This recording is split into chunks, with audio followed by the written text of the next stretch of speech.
प्रिय विद्यार्थियों, मैं doctor Usha Panami, associate professor physics, government girls college Chom. आज हम देखेंगे कि ठोसों की विशिष्ट ऊष्मा का आइंस्टीन ने किस प्रकार से स्पष्टीकरण दिया। आइंस्टीन ने सन 1907 में ठोसों के तापीय दोलनों पर क्वांटम सिद्धांत का उपयोग कर विशिष्ट ऊष्मा को समझाने का प्रयास किया।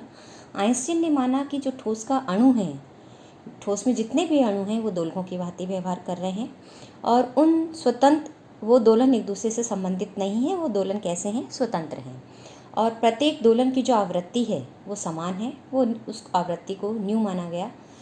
लेकिन दोलकों की आवृत्ति तो समान है, लेकिन उनकी ऊर्जा कैसी है? भिन्न भिन्न है और वो सतत ना होकर कैसी है? विभक्त है, डिस्क्रीट है। यानी ऊर्जा का जो लेन देन हो रहा है वो पैकेट्स के रूप में हो रहा है। और पैकेट्स किस रूप में है ऊर्जा के? ये विभक्तमान किस प्रकार से दिए जा सकते हैं? NH के रूप में दिए जा सकते हैं। और ये क्वांटम का मूल सिद्धांत हम मान के चलते हैं कि ऊर्जा सतत ना होकर कैसी होती है? पैकेट्स के रूप में दी जाती है, पैकेट्स के रूप में ली जाती है। ऊर्जा के मान डिस्क्रीट होते हैं। तो यहाँ पे भी यही माना गया कि जो ठोसों की में जो अणु हैं जो दोलक की भांति व्यवहार कर रहे हैं उनकी ऊर्जा डिस्क्रीट है और किसके द्वारा दी जाएगी? NH के द्वारा दी जाएगी। और इसे हम इस प्रकार से भी व्यक्त कर सकते हैं। 2 से मैंने दोनों तरफ ऊपर नीचे गुणा कर दिया तो ये बन जाता है NH क्रॉस ओमेगा, जहाँ H/2 आपके पास H क्रॉस से हम लिखे जाते हैं, जिसे हम रेड्यूस प्लैंक कांस्टेंट भी कहते हैं, और 2 न्यू ओमेगा है जिसे हम कोणीय आवृत्ति कहते हैं। तो आप चाहे ऊर्जा को NH न्यू से व्यक्त कीजिए, चाहे NH क्रॉस ओमेगा से व्यक्त कीजिए। कई जगह आपको NH न्यू से व्यक्त की हुई दिखेगी, कई जगह NH क्रॉस ओमेगा से। हम NH न्यू से व्यक्त करके अपना काम आगे का करने वाले हैं। तो मान लो आपके पास हमें दोलक की औसत ऊर्जा निकालनी है, तो हमने ये मान लिया कि DN दोलकों की ऊर्जा E से E कितने के बीच है? E से E प्लस DE के बीच है, यानी DE परास में DN दोलकों की ऊर्जा है। तो हम जो दोलकों की औसत ऊर्जा है उसको किस रूप से लिख सकते हैं? Summation E DN upon summation DN के रूप में।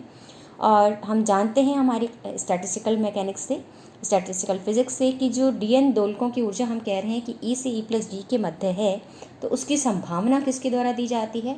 बोल्ट्जमैन फैक्टर के द्वारा दी जाती है, जो कि होता है एक्सपोनेंशियल -E अपॉन KBT के बराबर। इसलिए E बार का मान क्या हो जाएगा? दोलकों की औसत ऊर्जा का मान हो जाएगा। E का मान हमने रख दिया NH न्यू। तो summation n is equal to 0 to infinity, क्योंकि दोलक जो संख्या है वो 0 से लेकर इन्फाइनिट तक कुछ भी हो सकती है n का मान, क्योंकि n हम जो दोलकों की ऊर्जा कह रहे हैं वो 0 से लेकर इन्फाइनिट तक कुछ भी हो सकती है, लेकिन किसके मल्टीपल के रूप में होगी? H न्यू के मल्टीपल के रूप में होगी, सतत नहीं होगी। ये बात हमें ध्यान रखना है। जहाँ n का मान क्या है? 0 1 2 3, तो इसका मतलब ये कैसी हो गई? विविक्त हो गई। तो यहाँ पे E का मान हमने रख दिया NH न्यू, और DN जो कि संभावना है उसके उस ऊर्जा स्तर में होने की, तो वो exponential -H nu upon KBT से व्यक्त की जा रही है, तो इसलिए हमने उसका मान रख दिया। नीचे DN का मान पुनः exponential -H nu upon KBT। अब हम इसको n का मान को 0 से लिमिट, हमने कहा कि 0 1 2 3 कुछ भी हो सकते हैं, तो हम इसको रख के खोल लेते हैं, तो हमें ये सीरीज़ के रूप में व्यक्त हो जाती है। और सीरीज़ क्या बन जाती है हमारी? H न्यू हमने बाहर ले लिया, n का मान 1 रखा तो ये बन जाती है exponential -H nu upon KBT, n का मान 2 रखने पर, plus 2 exponential -2H new upon KBT, n का मान 3 रखने पर बन जाता है 3 exponential -3H new upon KBT plus 1। और नीचे की सीरीज़ बन जाती है, क्योंकि n आप जैसे ही 0 रखते हैं एक्सपोनेंशियल 0 1 हो जाता है, और 1 रखते ही मान बन जाता है exponential -H nu upon KT, 2 रखने पर बन जाता है exponential -2H new upon KBT। इसी प्रकार हायर ऑर्डर टर्म्स। अब चूँकि ये एक सीरीज़ है, तो इसको हम चूँकि हम इसको सरलता के रूप में व्यक्त करना चाहते हैं सरल फॉर्म में, तो मान लिया हमने -H nu upon KBT is equal to x, तो ये हो जाता है H न्यू e की पावर x प्लस 2 e की पावर 2x प्लस 3 e की power 3x and plus so on. और नीचे मेरे पास आ जाता है 1 प्लस e की पावर x प्लस e की power 2x plus so on, क्योंकि हमने -n को x में ही ले लिया है। अब इस सीरीज़ को मैं देखूं, ऊपर नीचे दोनों तरफ सीरीज़ है, तो मैं इसको डिफरेंशियल फॉर्म में भी रख सकती हूँ, और वो क्या हो जाएगा कि H new DDX of log of 1 plus EX plus e की पावर 2x। आप जानते हैं जब आप लॉग का डिफरेंशियल करते हैं तो 1 अपॉन x होता है, और फिर इसका डिफरेंशियल करेंगे ऊपर, तो ऊपर वाली टर्म, यानी कि ये जो हमारे पास दोनों सीरीज ऊपर नीचे हैं उसको हम डिफरेंशियल फॉर्म में भी इस तरह से व्यक्त कर रखते हैं यहाँ पर। अब यहाँ पर ये पूर्ण जो सीरीज़ है ये अनंत पदों तक है, तो इसका अनंत पदों तक योग हमने लिख लिया, तो योग हो गया इसका बराबर, योग अनंत पदों तक इस सीरीज़ का हो गया 1 अपॉन 1 माइनस e की पावर x।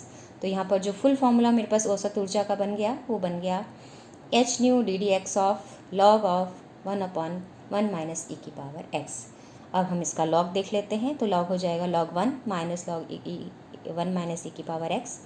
अब हम इसका देखते हैं मान, तो log 1 चूँकि 0 होता है इसलिए ये हो जाएगा h new D D x of minus log of 1 minus e की पावर x।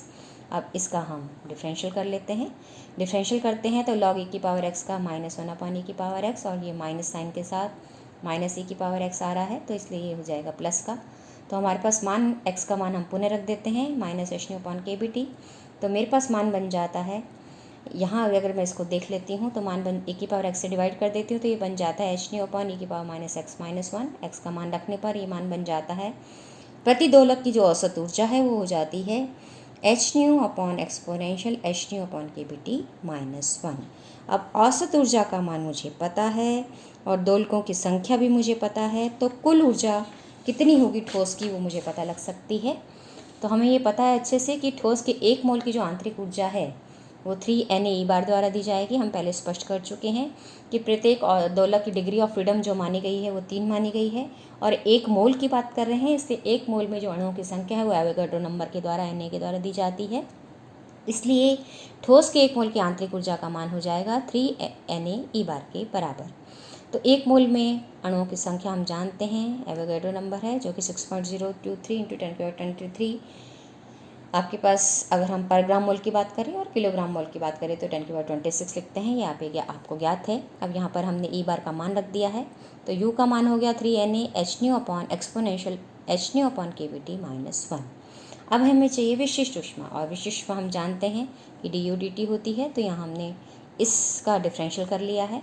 और जब हम इसका डिफरेंशियल करते हैं तो जो टेम्परेचर वाली टर्म का होगा, बाकी टर्म हमने बाहर ले ली है, तो सी वी का मान हो जाता है 3 Na H new D D T of 1 upon exponential H nu upon K B T minus 1। अब इसका डिफरेंशियल करते हैं तो exponential H nu upon K B T minus 1 का हो जाएगा minus exponential H nu upon K B T minus 1 का whole square. अब इसका करते हैं तो आपको मिल जाएगा exponential H nu upon K B T. अब H nu upon K B T का डिफरेंशियल करेंगे आप टी के साथ, तो मिल जाएगा आपको minus H nu upon K B T T square, क्योंकि टी की पावर माइनस 1 है, H nu upon K B constant है तो वो एज इट इज़ हो गया, और टी की पावर माइनस 1 का करेंगे तो माइनस 1 अपॉन के स्क्वायर हो जाएगा। अब इस पूरे को अब हम सॉल्व करते हैं तो हमें क्या मिल जाता है 3 Na के B H nu upon K B T का होल स्क्वायर, यहाँ एच न्यू होल स्क्वायर, यहाँ पर आपके पास के बी टी स्क्वायर था, के बी नहीं था तो के बी से और गुणा करके दिया, तो ये बन गया H nu upon K B T का होल स्क्वायर। ये वाली टर्म माइनस माइनस प्लस हो गई है, तो exponential H nu upon K B T as it is, और नीचे वाली टर्म भी exponential H nu upon K B T minus 1 का whole square as it is है। अब हमने मान लिया कि H nu is upon K B theta E के बराबर है, या फिर हम ये कहें कि H nu is equal to K B theta E है, जहाँ थीटा ई को क्या माना गया है आइंस्टीन टेम्परेचर। तो H nu upon K B theta ई हो गया, तो इसलिए एक्सपोनेंशियल ये हो गई term theta E upon T, और एन ए के बी हम जानते हैं गैस कॉन्स्टेंट आर होता है, तो ये हो गया 3R theta E upon T का होल स्क्वायर, ये बन गया एक्सपोनेंशियल थीटा अपॉन टी, और नीचे बन जाता है exponential theta E upon T minus 1 का होल स्क्वायर। और यहाँ पर थीटा ई के संगत जो आवृत्ति है वो आइंस्टीन आवृत्ति कहलाती है, और उसे हम न्यू ई से व्यक्त करते हैं। तो आप चाहें तो यहाँ पे हम इसको न्यू ई से भी, अगर हम थीटा ई रख रहे हैं तो यहाँ हम इसको न्यू ई से भी व्यक्त कर सकते हैं। तो यहाँ पर ये हो गया, मुझे इस पर जो फार्मूला मिला आइंस्टीन थ्योरी के अनुसार स्पेसिफिक हीट का ये फार्मूला है। अब हम देखने जाते हैं कि जब उच्च तापों पर मुझे क्या स्पेसिफिक हीट का मान मिलता है और निम्न तापों पर क्या मिलता है। तो उच्च तापों पर जब हम बात कर रहे हैं तो एच न्यू अपॉन जो एच न्यू का जो मान है, या फिर हम ये कहें H nu upon K B, एक तरह से आइंस्टीन ताप के तुल्य हमने मान लिया है, तो हम ये कह सकते हैं कि ये जो ताप है वो तापों से, जो ठोसों के ताप हैं उससे बहुत कम है। तो अब जब बहुत कम है तो इसका अंदर टी हम कह सकते हैं T is much greater than theta E. तब उस स्थिति में H nu upon K B T को हम खोल सकते हैं, तो ये हो जाएगा 1 plus H nu upon K B T plus 1 upon x factorial 2 H nu upon K B T का whole square plus 1 upon factorial 3 H nu upon K B T का होल क्यूब। इस तरह से उच्च घातीय पद आएंगे, लेकिन एच न्यू अपॉन जो के बी टी हम देख रहे हैं 1 से बहुत कम है, तो उच्च घातीय पदों को हम नगण्य मान लेते हैं। तो जब हम उच्च घातीय पदों को नगण्य मानेंगे तो exponential H nu upon K B T का मान मुझे मिल जाएगा 1 plus H nu upon K B T के बराबर।